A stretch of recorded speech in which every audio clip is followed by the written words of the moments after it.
शुरू खातमुन नबिय्यीन सल्लल्लाहु अलैहि वसल्लम के खालिक और मालिक के बाबरकत नाम या अल्लाह के साथ जो रहमान भी है और रहीम भी।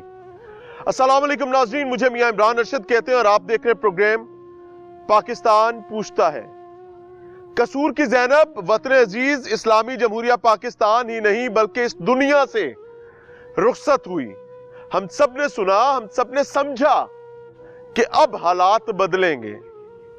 हमने ख्वाहिश की कि अब कभी दोबारा कोई ज़ैनब सामने नहीं आएगी।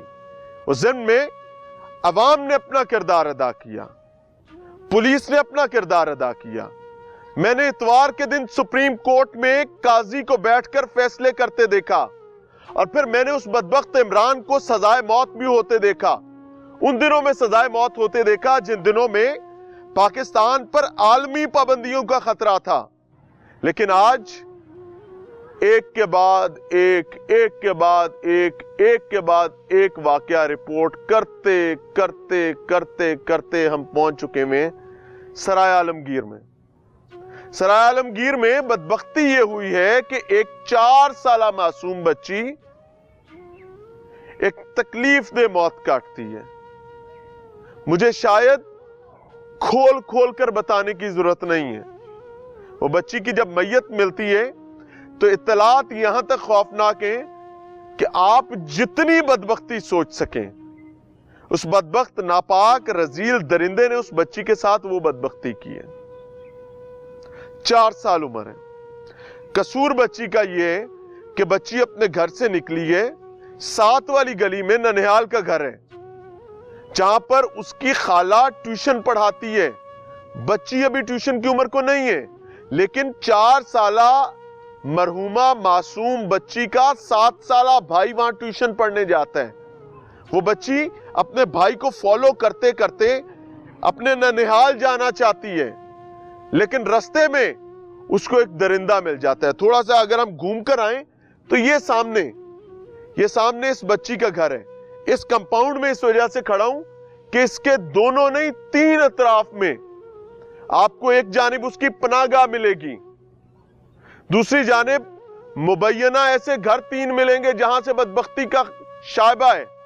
फिर एक ऐसी जगह मिलेगी जहां पर उस बच्ची को बाकायदा उसकी लाश मिली है, और किस तरह मिली है वो भी बताऊंगा। ये सामना घर जी जिसके ऊपर झंडा लगा हुआ है, और वो सामने सीसीटीवी कैमरा। ये वो आंख थी जिसने बच्ची को आखिरी दफा देखा था। 3:15 बजे के करीब बच्ची गायब होती है। पहले बेचारी मां सड़कों पर, गलियों में, पूरे गांव में बच्ची को तलाश करती रही। मर्द शादी पर गए हुए थे। अब एक सवाल है कि अगर किसी बच्ची के साथ कोई बदबख्ती होती है तो वो चीखेगी, चिल्लाएगी। किसी जवान साल शख्स के साथ होती है, वो चीखेगा, चिल्लाएगा, मदद के लिए पुकारेगा। लेकिन ना जाने ऐसा क्या हुआ कि किसी कान ने उसकी चीख नहीं सुनी, कोई शख्स उस तक मदद के लिए नहीं पहुंच सका। 19 घंटे बाद जब ऐलान किया जाता है और मुकम्मल तौर पर घरों की तलाशी की तैयारी की जाती है, उस टाइम पता चलता है कि जिस कंपाउंड में, बिल्कुल साथ वहां भी लेकर जाऊंगा, जिसको 3 दफा पुलिस ने सर्च किया, वहां पर लाश मौजूद नहीं है। हर आबादी के घर की तरह उसको भी सर्च किया जाता रहा, कुछ नहीं है। लेकिन जैसे ही तैयारी की गई कि अब मुकम्मल तलाशी ली जाएगी, लाश वहां पहुंच जाती है, वो भी बोरी बंद। पुलिस को शायबा ये जी, ये सामने वाला घर जो है, ये कंपाउंड है जी, एक घर ये बन रहा है, दूसरा घर ये बन रहा है, और तीसरा घर वो सामने है जिसका बिल्कुल कॉर्नर है। इन तीनों के एडजेसेंट कॉर्नर पर बच्ची की लाश पड़ी मिलती है, वो भी एक बोरी में। कंपाउंड लॉक्ड है, ताला लगा हुआ है। और बदबख्ती की बात, आज मैं अपने यूनिफॉर्म से भी बात करना चाहता हूं, अपने सियासतदानों से भी बात करना चाहता हूं।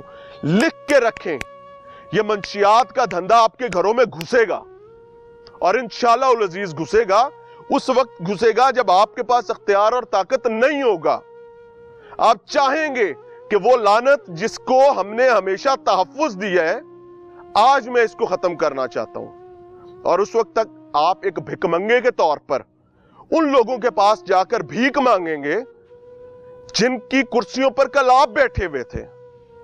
آپ ان منشیات فروشوں کے مبینہ نہیں یقینی طور پر محافظ رہے تھے۔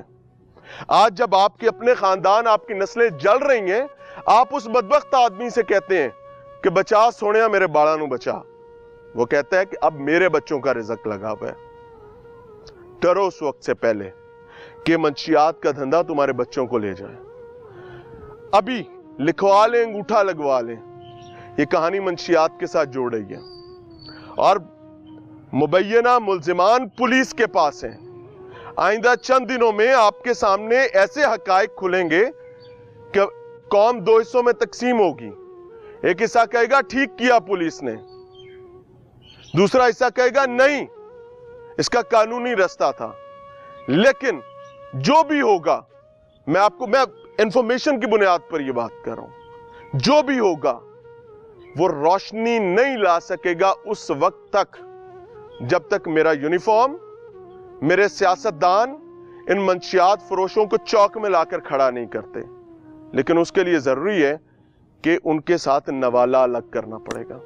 مل رہے ہیں، سمجھا رہے ہیں، آپ کو اس مظلوم فیملی سے ملوائیں گے جنہوں نے اپنی 4 سالہ بچی کو کھویا ہے۔ آئے میں آپ کو اس لوکیشن پر لے کر چلتا ہوں جہاں پر بچی کی لاش مل رہی ہے۔ اس وقت آج یہاں پر ڈی ایس پی صاحب تشریف لائے ہیں، تو اس کے بعد جی پولیس کی ایک بھاری نفری ہمیں نظر آ رہی ہے۔ اس رات بھی ہوگی، ظاہر ہے بہت سارے لوگوں نے کام کیا بھی ہوگا۔ یہ جی کمپاؤنڈ ہے جی، لاگ تھا، اور مبینہ طور پر ملزم خود تلاش میں ساتھ شامل رہا ہے۔ ملزم نے خود آ کر اپنے ہاتھ سے ہی کمپاؤنڈ کی چابی لا کر تالا کھولا ہے۔ چوتھی بار تلاشی کے لیے جب لاش مل رہی ہے، 3 بار تلاشی لی گئی ہے، کوئی لاش نہیں ملی ہے، یوں اندر داخل ہوئے جی، 3 بار یہاں پر سرچ کی گئی ہے، کوئی لاش نہیں تھی۔ لیکن جیسے ہی چوتھی بار جب گھر گھر تلاشی کی بات سامنے آئی ہے، تو یہاں پر آئے ہیں، چیک کیا گیا، تو بالکل ایگزیکٹلی اس پودے کے پاس مجھے بتایا گیا جی پولیس کی جانب سے، یہاں اینٹوں کے اوپر بچی کی بوری بند لاش پڑی ہے۔ اور اگر اس مقام کو ذہن میں رکھا جائے تو منجنیق کے ساتھ تو لاش پھینکی نہیں جا سکتی۔ پہلا شائبہ، یہ گھر جس کا تقریباً 3 فٹ 4 فٹ کا احاطہ صرف مل رہا ہے۔ دوسرا شائبہ، یہ والا گھر جس پر بیسیکلی انفارمیشن کے مطابق راسخ یقین آ رہا ہے کہ ادھر سے لاش پھینکی گئی ہے۔ تیسرا، یہ والا گھر، سب سے کم شک جو نظر آ رہے ہیں وہ اس گھر پر اور اس گھر پر آ رہے ہیں۔ سب سے زیادہ شک اس گھر پر ہے، اور یہی وجہ ہے کہ اس وقت ڈی ایس پی اور پولیس کے ذمہ داران جو ہیں وہ بھی اسی گھر میں موجود ہیں، اور ہماری اطلاعات کے مطابق ابو بکر نامی جو لڑکا ہے جو کہ منشیات اور آئس کا مبینہ عادی ہے، وہ بھی اسی گھر سے تعلق رکھتا ہے۔ وہی شخص ہے جس نے چوتھی دفعہ آ کر اس کمپاؤنڈ کا تالا کھولا ہے جب اندر سے لاش مل جاتی ہے، اور لاش کو دن کی روشنی میں، رات میں نہیں، پوری رات تلاش جاری رہی ہے اور یہاں کچھ نہیں تھا، دن کی روشنی میں اوپر سے پھینکا گیا، اس گھر سے، اس گھر سے یا اس گھر سے۔ لیکن پھر بتا رہا ہوں کہ اس گھر پر شک زیادہ ہے۔ اللہ تعالیٰ عافیت کا معاملہ فرمائے۔ ملتے ہیں فیملی سے۔